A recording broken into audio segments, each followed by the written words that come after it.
The sun was a red scorch mark dragged low across the jagged peaks of the Dragoon Mountains. Dust, fine as baking flour, lifted on the whispering wind, coating everything in a layer of ochre grime. Silas, Silo Hawkins, 40s lean, weathered, eyes the color of faded denim beneath a broad-brimmed Stetson, stood by the porch of his isolated shack, watching the desert swallow the last light.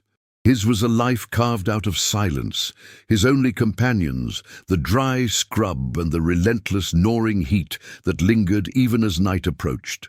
The air was heavy, the silence not empty, but thick with the sound of the wind hissing through the broken window pane. Silo's solitary ranch, 2 days' ride from the nearest watering hole, was less a home and more a testament to stubborn loneliness. He checked the action on his Winchester Model 1873, the smooth, cold steel familiar against his calloused palm. Out here, a man trusted his iron more than his shadow. He was pouring the last of his lukewarm coffee, the bitter grounds clinging to the tin mug, when a sound reached him, not the familiar rattle of a sidewinder or the distant cry of a coyote, but a wet, strained gasp. It came from the direction of the ruined corral fence, beyond the skeletal remains of the water trough. Silo froze, his mug halfway to his lips. In the West, unexpected sounds usually meant trouble, the kind that arrived with a puff of smoke and the thud of a falling body. He grabbed the Winchester and stepped off the porch, his spurless boots crunching on the dry soil. The air was turning frigid fast, the desert's trick of dropping from an inferno to a deep chill in minutes. He rounded the corner of the shack, the rifle held low and ready. What he saw wasn't a bandit or a lost prospector, but something far more unsettling. A man was huddled against the decaying wood, monstrously tall, his frame lean but powerful, clearly Apache. He wore only torn buckskins and was shaking violently, his dark skin glazed with a sheen of sweat and the cold. His head was bowed, the braids long and dusty, and one arm was wrapped tight around his abdomen, the movement jerky and guarded. He looked like a statue carved from granite, about to crack from the cold. Silo's first instinct, the one hammered into him by years of frontier fear, was to raise the rifle and shout a warning. Instead, the words caught in his throat. This warrior, likely a renegade or a scout, was in too much pain, too far gone to be a threat. His exposed back showed a deep, festering cut, bleeding sluggishly. He was dying slowly. "You're a long way from home, partner." The Apache didn't move, didn't even acknowledge the voice, only drawing a ragged, rattling breath.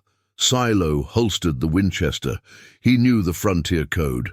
A wounded man, no matter the color of his skin or the tribe he rode with, was owed a certain respect, an absence of cruelty. This wasn't the kind of fight a man boasted about in a saloon.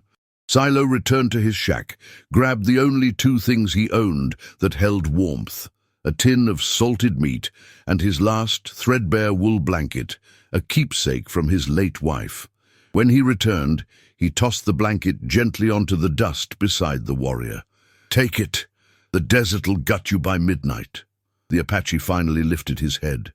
His eyes, dark and ancient, met Silo's. They were not filled with fire or hatred, but a profound, chilling exhaustion. He didn't offer a sound of thanks, just a long, penetrating gaze that seemed to catalogue the farmer's soul. He pulled the blanket to his chest, his movements slow, deliberate, a testament to his silent suffering. The man's sheer size was unnerving, a true giant among his people. Silo stood for a moment, the vast, cold silence of the prairie pressing in on them. He felt a deep, uncomfortable pit in his stomach. He had just offered aid to a warrior of a tribe known for its swift, merciless raids. He had violated the rules of self-preservation, perhaps signed his own death warrant. "Stay warm, Chief. Don't go dying on my porch." Silo retreated back inside the shack, the smell of damp earth and wood smoke filling the small space. He left his lamp unlit, sitting in the dark, his hand never straying far from the Colt .45 Peacemaker on his belt. The wind picked up, whining a desolate song as it scraped across the desert floor. Outside, the giant Apache was a shadow against the greater darkness, a silent, deadly figure under the protection of a farmer's last blanket. The night was going to be long. The moon, a thin silver sliver, offered little comfort. Silo hadn't slept. He had spent the long hours listening to the faint, labored breathing of the man outside. Around 3 a.m., the breathing had finally settled into a slow, even rhythm. The fever had likely broken, or the warrior had simply surrendered to the cold peace of exhaustion. At the first hint of false dawn, a greying of the eastern sky that promised a day of blistering heat, Silo slipped out. The Apache was still there, wrapped tightly in the blanket. His exposed face was a mask of pain, but his chest moved steadily. Silo cautiously approached, carrying a clean cloth and a bottle of raw whiskey, the best antiseptic the frontier had to offer. "Got to clean that rot before it claims you, old man." Silo knelt, the whiskey's sharp, acrid scent cutting through the cool morning air. The Apache's eyes snapped open instantly, dark pools of warning. His movement was lightning fast. A bone-handled knife materialized in his left hand, the tip pointing directly at Silo's throat.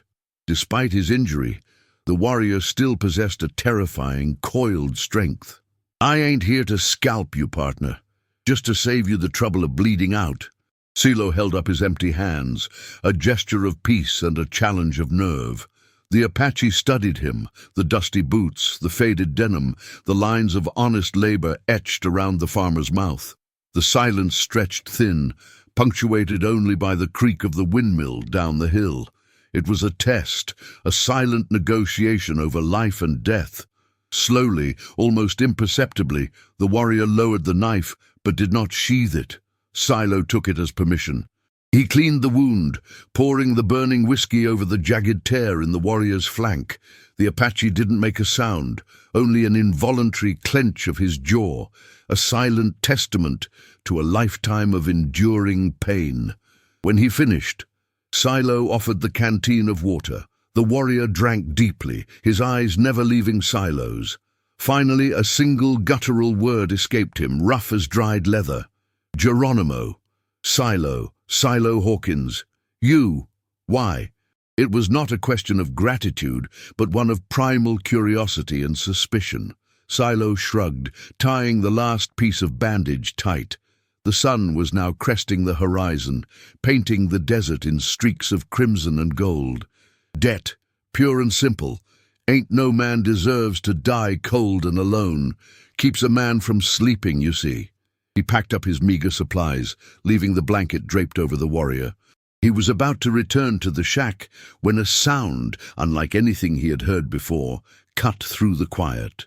It was a rhythmic, almost musical clatter, like pebbles rattling inside a dry gourd coming from the North Mesa. The Apache, Geronimo, heard it too. His eyes widened slightly, the first sign of genuine alarm. He looked at Silo, then back towards the sound. It was a signal, a deep woods language that spoke of presence and warning. "They come." "Who? Deserters?" Geronimo shook his head, a grim shadow passing over his face. He extended his hand, not for the blanket or the water, but for Silo's Colt, 45. Silo didn't hesitate. He unbuckled the holster and handed the heavy revolver over, grip first. It was an act of profound, insane trust. The warrior didn't take the weapon. He tapped the leather of the holster lightly, then pointed east towards the rising sun. Silo followed the line of his gaze and felt the cold hand of true fear grip his heart. On the rim of the eastern ridge, silhouetted against the blinding light of the dawn, were horsemen. They were not a patrol, nor a ragged gang of raiders. They were a force, a long, continuous line of dark figures, their movements silent, disciplined, and utterly overwhelming. 200 riders, maybe more. Every single one was a mounted Apache warrior, their faces painted, their rifles gleaming faintly in the sun. They had not ridden fast. They had ridden with the slow, deliberate pace of a tide coming in. They were everywhere, surrounding the small, desolate shack, without a single sound or shout. Silo had walked straight into a hornet's nest. The warrior, Geronimo, still holding Silo's attention with his intense gaze, finally spoke, his voice low but carrying the weight of the desert. "Now, we see debt paid." The stillness was absolute, broken only by the snorting of the horses and the creak of leather saddles. The 200 riders formed a perfect circle, their positions calculated to offer no blind spots. Silo stood in the middle of his dusty yard, a solitary white man surrounded by the entire collected strength of an Apache war party. His breath hitched. It was less a siege and more a judgment.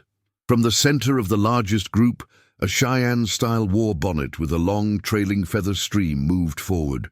The rider was older, his face a map of sun and hard times, but his posture was straight as a rifle barrel. This was the chief. The chief dismounted, his movements economical and powerful, carrying a Springfield Model 1873 trapdoor carbine. The chief walked straight past Silo and stopped before the wounded warrior, Geronimo. He spoke in the Apache tongue, the language a series of quick, sharp, rolling clicks.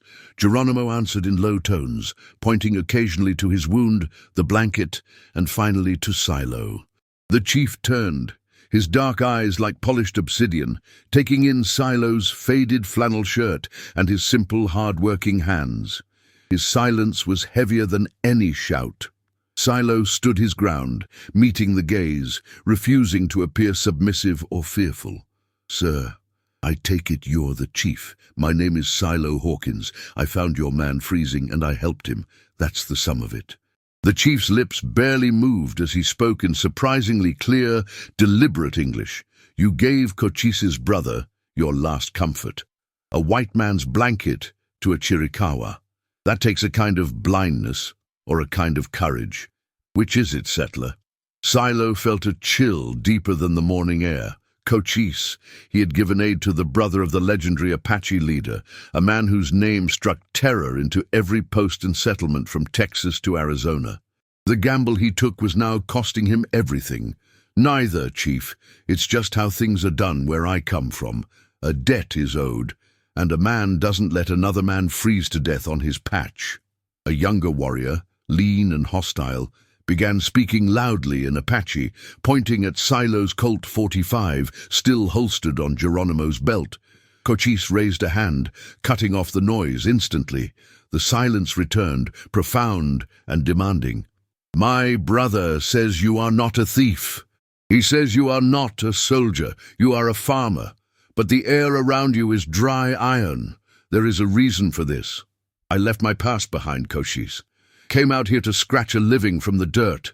I don't want trouble with you or your people. I just want to be left alone. That is the white man's oldest lie. You want the land. You want our silence." Silo shook his head slowly. "I want to live. And your brother needs real medicine, not just bad whiskey." Cochise considered this, his gaze unblinking.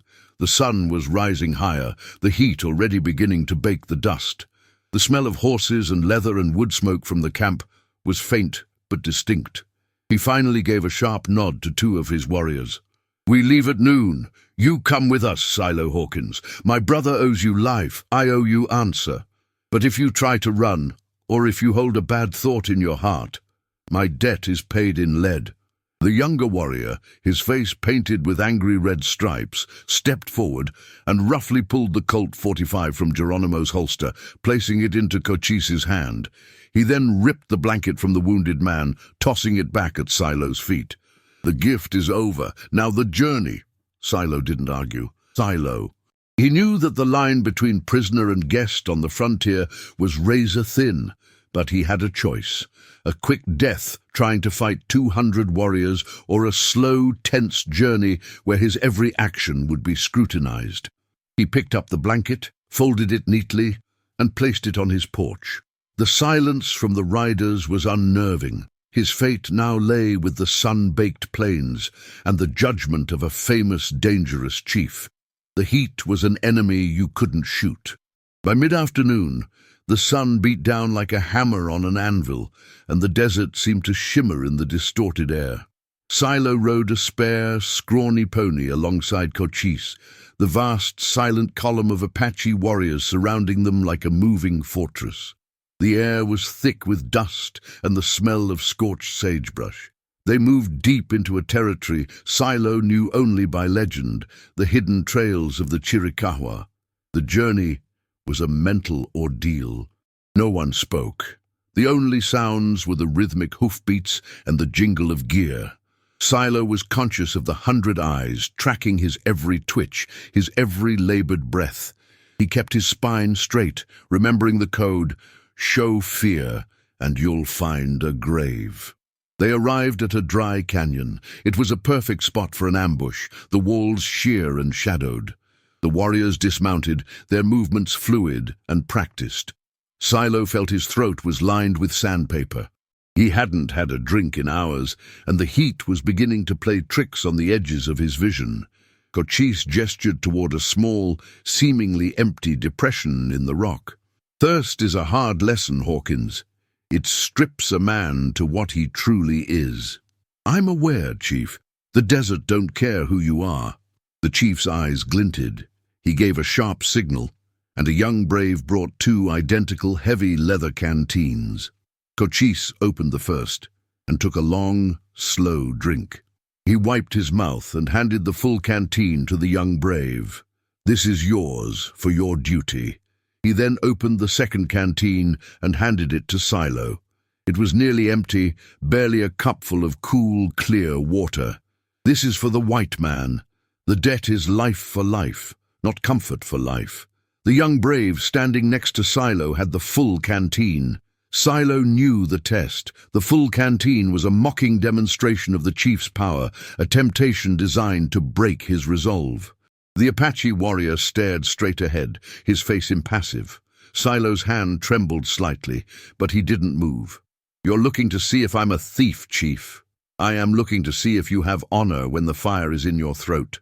Silo slowly raised the near-empty canteen. He took a single, agonizing sip, wetting his dry tongue. It was barely enough to acknowledge the thirst, let alone quench it. He then walked over to Geronimo, who was sitting under a sliver of shade, still weak from his wound. Silo offered the remaining water to the wounded man. "You need it more than me, Geronimo. You're still leaking." The great warrior's eyes flickered, surprised.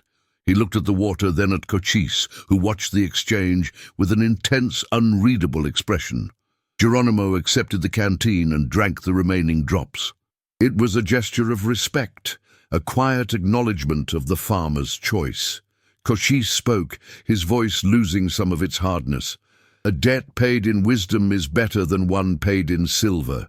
The water was a lie, Hawkins. Both canteens were nearly empty. I drank sand and salt. The full one holds our blood and the promise of rain. You gave the only real water to my brother. He gestured to the canyon wall. One of the warriors, using a small hammer, chipped away a piece of rock, revealing a small, hidden spring, pure, clean water bubbling from the stone. The chief had hidden their water source. Silo felt a rush of blood to his head, the sudden realization of how close he had been to failure. "You passed, farmer, but the desert keeps secrets, and a new storm is coming." A scout, riding hard and fast, suddenly crested the canyon rim, pulling his pony to a halt. He spoke quickly, his voice urgent and strained. Silo didn't need to understand the Apache words. The tone spoke of imminent, deadly danger. Cochise's face turned grim, his attention instantly diverted. He looked out over the flat, baked plains. His eyes narrowed against the setting sun. "The black spurs. They hunt my women and children. They hunt me. And they hunt your kind too, Hawkins. They take what is not theirs." The external threat, the black spurs, changed the atmosphere instantly from one of tense judgment to a focused, collective dread. The Black Spurs were a mercenary group, former Confederate soldiers turned vicious bounty hunters, renowned for their brutality against native tribes and settlers alike. They rode hard, wore tattered black coats, and answered to no flag but coin. Cochise wasted no time. He laid out a plan on the dry earth with a sharp stick, the lines and angles precise and deadly. They track us. We lead them through the triple divide, the canyon where the wind speaks in tongues. We ambush. You, Hawkins, you know the white man's way of fighting. You carry a rifle. I do. A Winchester. Use it. Prove your choice. Silo was handed back his Winchester. The steel felt comforting, a familiar weight in his hands. He was no soldier, but he knew how to sight and how to shoot straight, skills honed by years of protecting his small livestock from coyotes and mountain lions. The Apaches moved with silent, incredible speed, disappearing into the rocky canyon walls. Their mastery of the terrain was humbling. Silo was positioned high on a rocky outcrop, overlooking the narrow, wind-swept pass, the perfect kill zone. He was paired with the hostile young brave from earlier, who watched him with open suspicion. You betray us. I take your scalp before the spurs get your body, settler. Fair enough, partner. Just watch your back. They fight dirty. The silence returned, but this time it was not the quiet of nature, but the charged stillness before a great electrical storm. The only sound was the whistle of the wind, a high-pitched wail as it tore through the narrow gap. Silo rested the Winchester on a piece of rock, sighting down the barrel. The ambush began exactly at the hour of the bat, as the last vestiges of twilight surrendered to a deep, starless night. They didn't hear the spurs approach. They saw them, a dozen dark shapes moving through the pass, their lanterns mere pinpricks of light. The first sound was not a gunshot, but the sudden, high-pitched, terrifying Apache war cry that echoed and amplified between the canyon walls. It was followed instantly by a terrifying volley of arrows and rifle fire from the unseen warriors. Silo squeezed the trigger.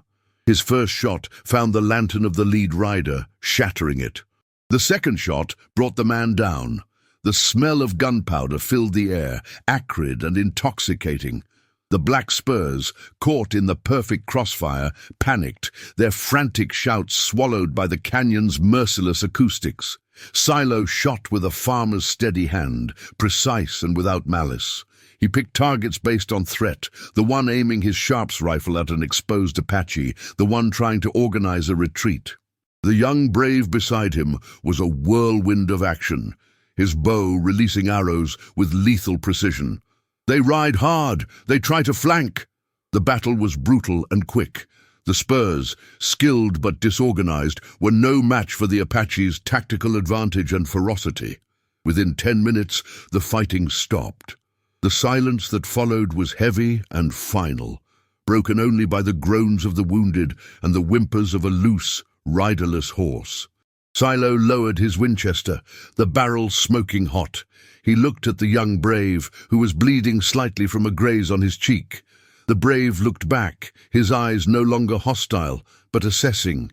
He offered a small, curt nod, the highest praise Silo could hope for. Cochise appeared out of the darkness, his face streaked with sweat and powder.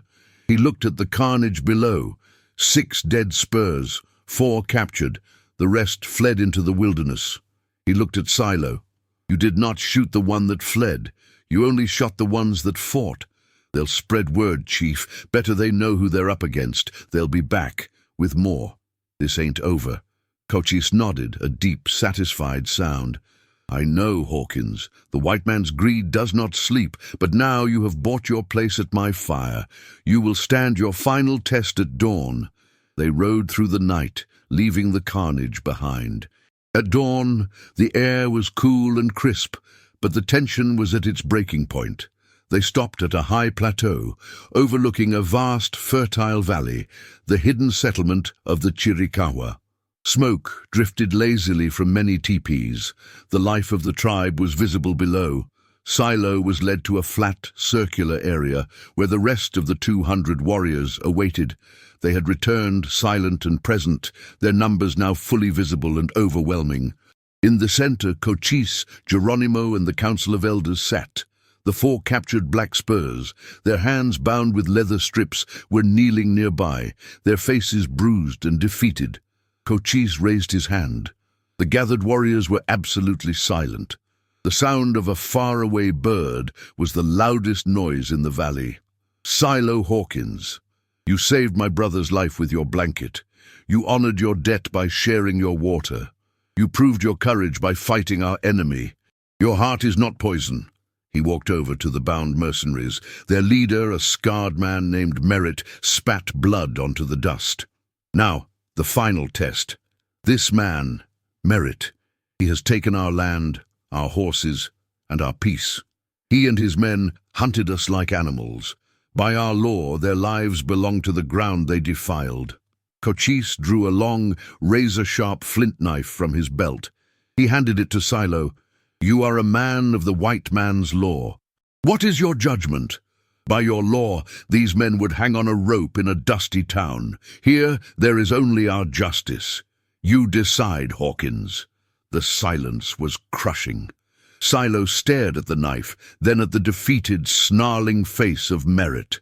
If he killed them, he would be accepted into the tribe, bound by the shedding of their enemy's blood.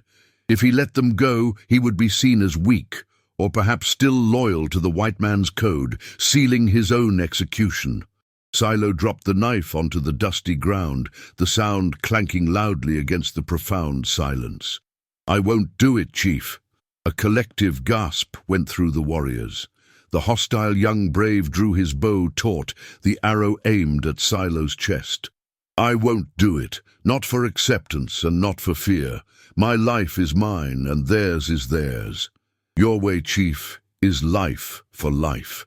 These men have taken many lives, and they deserve the rope for it. But my hands ain't the hands of the law, or the hands of the executioner. They're just the hands of a farmer." He looked at Cochise, his face open and vulnerable. "I didn't come here to kill, Chief. I came here to pay a debt. If my debt to you is their blood, then my debt is too big. You judge them by your law, and then you do with me what you see fit." Cochise stood motionless, his expression unreadable. Geronimo, the great giant, slowly rose to his full height, his gaze fixed on Silo. He said something in Apache, a few slow, weighty sentences that carried immense authority. Cochise finally nodded, a profound, slow movement. He picked up the knife. "My brother speaks of honor without price. He says you have proven your debt is paid not in blood but in spirit. He asks a different judgment." Cochise walked to the bound prisoners. He did not kill them. Instead, he slowly cut the ropes binding their wrists, leaving the rest of their bonds intact. The Black Spurs ride. They take lives, but today they will only lose their pride. They will walk into the desert naked, without water, without weapons, without their name. Their survival is their new judgment. Tell your masters what you saw here. The stunned mercenaries were stripped and kicked out into the desert. They stumbled away, their naked forms quickly diminishing in the vastness. Justice, Silo realized, was not always a bullet. Sometimes it was a slow, agonizing walk towards a barren horizon. Cochise turned back to Silo, his face softening with a rare, genuine respect. "The debt is paid, Hawkins. You are no longer alone." The chief looked down into the fertile valley where his people lived. He handed the flint knife to Geronimo, who then walked towards Silo. Geronimo placed the knife gently into Silo's hand, hilt first.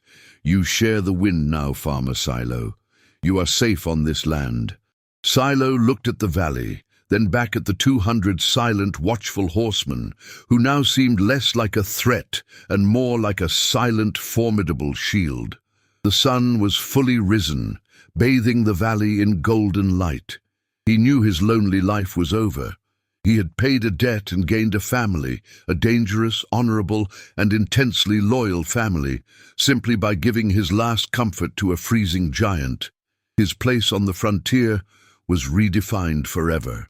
The dry earth, once a sign of his isolation, was now the promise of his belonging.